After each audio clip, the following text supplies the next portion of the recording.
Lo saludamos a él, ¿qué le parece? ¿Cómo Nos no? ponemos 21 y serios. 58 ya, ¿eh? Sí, sí.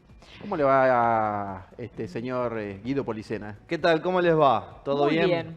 Muy bien. ¿Preparados ¿Usted? para arrancar ahora y dar el pase al mediodía de mañana? Nosotros nos estamos yendo, usted cierra el informativo. Claro, claro. Cualquier cosa yo cierro. ¿Cómo le va? ¿Bien? Muy Todo bien. Perfecto, me alegra mucho. Los que no están muy alegres son los del gobierno nacional, porque el día de hoy recibieron un duro golpe en lo que tiene que ver al decreto de necesidad de urgencia 70/2023, el primero que firmó Milei y que era un DNU que primero generó mucha polémica, pero demasiado extenso. Y dentro de ese DNU estaba lo que se denomina la reforma laboral. El día de hoy, para eso vamos a ingresar antes que nada a diario22.ar, porque ya es nota de tapa esto, el duro golpe a la reforma laboral, que fue un pedido o una instancia que inició justamente la propia CGT, que hoy llevó adelante el primer paro nacional de la era Javier Milei, y en el fuero de la Justicia Nacional, la jueza Liliana Rodríguez Fernández analizó la cuestión de la reforma nacional y terminó declarando lo siguiente. Vamos a entrar a las primeras placas, ¿no? La primera justamente tiene que ver con esto, que la jueza nacional del trabajo, Liliana Rodríguez Fernández, declaró hoy inválidos 6 artículos de la reforma laboral incluidos dentro del decreto de necesidad de urgencia 70/23. ¿Qué fundamentó? Segunda placa, bien cortito, está su fundamento y bastante elocuente, que la validez formal en el caso será solamente en el caso de la ratificación por ambas cámaras dentro del periodo de las sesiones extraordinarias en curso o su vigencia cesará de pleno derecho en caso contrario. ¿Qué significa esto? Hoy está vigente el DNU de Milei. Y si una de las dos cámaras, si las dos cámaras rechazan el DNU, cae su vigencia. Si una de las dos acepta el DNU, entra en vigencia. Entonces, ¿qué dice la jueza? Que dejará o no serán inválidos estos 6 artículos que ella declaró inválidos solo en el caso de que el Congreso de la Nación ratifique este DNU.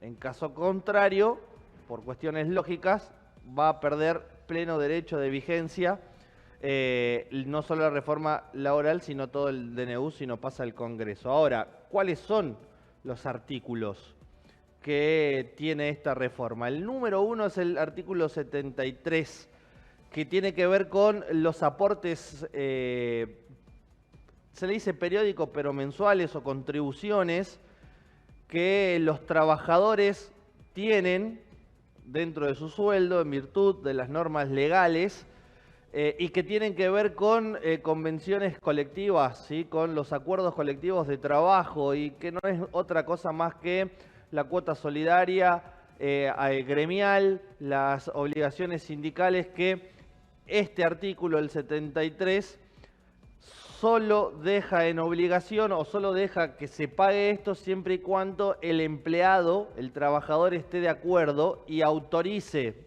ese pago. Caso contrario, ya no es obligatorio retenerle ese dinero al trabajador y es el trabajador el que decide. Este es el artículo 73 del DNU, uno de los 6 que lo marcó como inválido, y sobre el final vamos a fundamentar por qué o qué es lo que ella fundamenta de por qué son inválidos estos artículos. Pasemos al siguiente, artículo 79, que dice que las convenciones colectivas de trabajo, respetando los mínimos indispensables de 12 horas de descanso entre jornada y jornada, o por cuestiones de salud y de seguridad de trabajo, así también como los límites legales que hay dentro de cada convenio colectivo, de cada acuerdo laboral, se podrá establecer regímenes que se adecúen a los cambios de la modalidad de producción, las condiciones propias de cada actividad, contemplando especialmente el beneficio y el interés de trabajadores. ¿Qué significa esto? Que no hay, o según este artículo, la necesidad de que sea una contratación por 4 horas de forma part-time o por jornada completa de 8 horas, como estamos acostumbrados. Se puede llegar a un acuerdo de 2 horas, 3 horas, 1 hora, 5 horas, 6 horas, 9 horas, 10 horas, cualquiera sea, siempre y cuando sea un acuerdo de partes. Y este es el artículo que uno de los artículos que más polémicas había dado, porque quienes rechazan la reforma laboral entienden de que es un artículo que favorece al empleador y no al empleado, porque el empleado podría llegar a quedar preso, entre comillas, de su necesidad de trabajar y estaría obligado a aceptar condiciones que realmente no lo favorezcan, pero que las acepta por la necesidad misma de tener trabajo. ¿Se entiende? ¿A qué hace referencia este artículo? Pasemos al siguiente, que es el artículo 86 del DNU, que sustituye al artículo 6 de la ley 14.250 y que tiene que ver con las convenciones colectivas. Que una vez que esta convención colectiva o el acuerdo colectivo de trabajo siempre tiene un tiempo de vigencia, ¿no? Que es salarios y demás cuestiones, y que se va renovando a través de las propias paritarias. Entonces, este artículo dice de que no necesariamente pueden llegar a un acuerdo antes del vencimiento y que en el caso en el que se venzan estas convenciones colectivas de trabajo, se van a mantener subsistentes las normas de esa convención, que son cláusulas normativas y que son referidas exclusivamente a las condiciones de trabajo y no así al resto de cláusulas que son obligaciones que podrían llegar a tener los empleadores y que se puede llegar a mantener la vigencia siempre y cuando también sea un acuerdo de partes o que sea específica la prórroga dispuesta por el Poder Ejecutivo Nacional, o sea que el Poder Ejecutivo Nacional obligue a esa convención laboral a mantener vigente todas las cláusulas de ese acuerdo que quedó vencido. Esta es una ley que quizás cuando vuelva de vacaciones nuestro compañero el doctor Guillermo Orrietas nos pueda dar mayores aclaraciones al respecto a esto, ¿no? Pasemos al siguiente artículo, que tiene que ver con el artículo 87, que también se lo incorpora como artículo 20 bis de la ley 23.551, y que esto ya entra en lo que tiene que ver con las actividades sindicales, una de las luchas máximas o de las banderas máximas que ha levantado el gobierno de Javier Milei en contra de los gremios y uno de los puntos que más rechazan justamente las cúpulas sindicales y los gremios, y que es el derecho de realizar asambleas, congresos y demás. Antes, un empleado que es el representante sindical dentro de la actividad en la que se desarrolla, llamaba a una asamblea de empleados y no importaba la hora, se hacía la asamblea incluso dentro del horario de trabajo, ¿sí?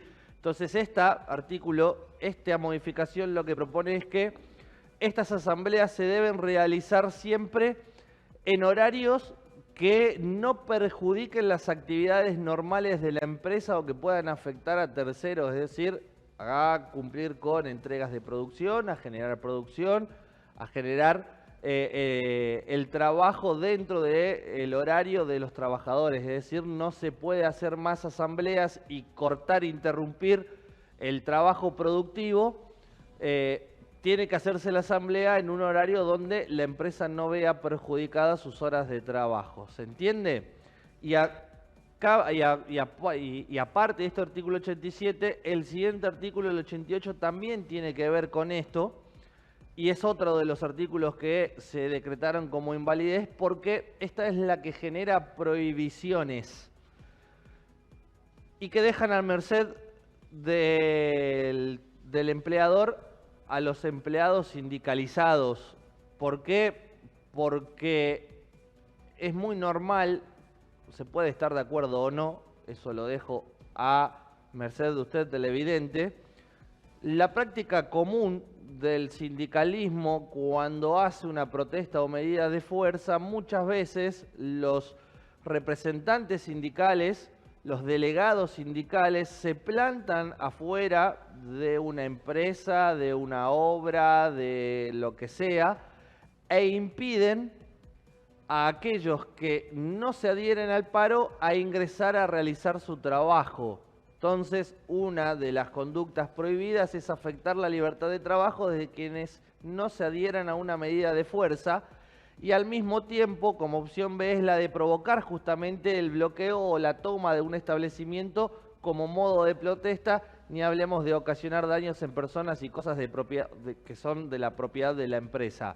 Este es otro de los artículos más rechazados por el sindicalismo argentino dentro de esta reforma laboral. Y después del artículo 88 queda el último, que es el que tiene que ver con también cuestiones con el derecho a huelga, a reclamo, pero que hace exclusivamente énfasis en aquellos servicios que son declarados de forma esencial. En el caso, por ejemplo, voy a tomar nuestro caso periodístico, los medios radiales, televisivos, audiovisuales y telecomunicaciones, incluidas empresas de internet y satelitales, son servicios llamados esenciales.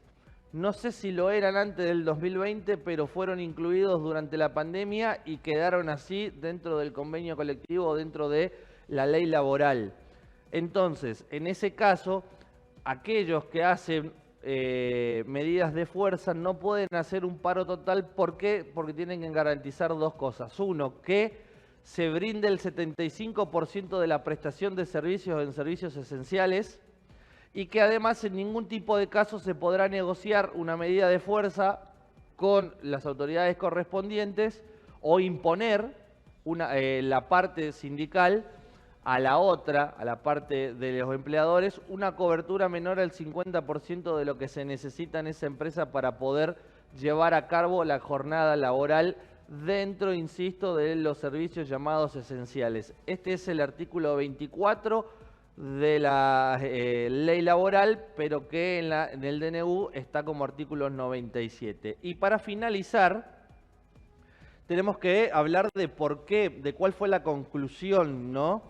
Y la conclusión es que sostiene la jueza Fernández que, con independencia de cualquier análisis, es decir, abre el poncho independientemente de quién analice los puntos que ella declaró como invalidez, ella sostiene que no se han cumplido los recaudos constitucionales para llevar a cabo estas reformas y para que puedan ser consideradas válidas, e incluso sostiene de que estos artículos rozan la inconstitucionalidad, si no es que son inconstitucionales, y por esa razón se ve en la necesidad de declararlos inválidos.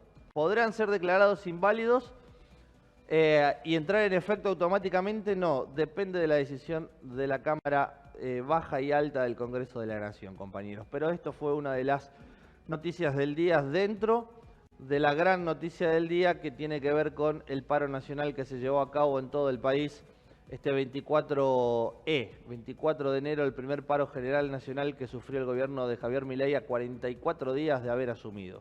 Perfecto, Guido. Entonces, el DNU va a tener validez si se aprueba en el Congreso. Exactamente. Particularmente en base a estos cuestionamientos de la reforma laboral. La decisión no tendrá ningún efecto si una de las cámaras habilita o da validez al DNU, ¿sí? Porque entiende la jueza de que el propio Congreso es el que da la luz verde para que esto entre en vigencia. Claro. Hay una ley, ¿sí?, que impide, mejor dicho, vetar puntos específicos. ¿Se veta todo o no se veta nada? Exactamente. O se pone en vigencia todo o no se pone en vigencia nada. Es el paquete completo. Exactamente, es muy complejo y por eso la decisión es la de la Cámara de Diputados y de la Cámara de Senadores. La ley de DNU establece que solo hace falta la aprobación de una de las dos cámaras y no de las dos. Excelente. Guido, muchas gracias. Gracias a ustedes y buenas noches. Nos vemos mañana.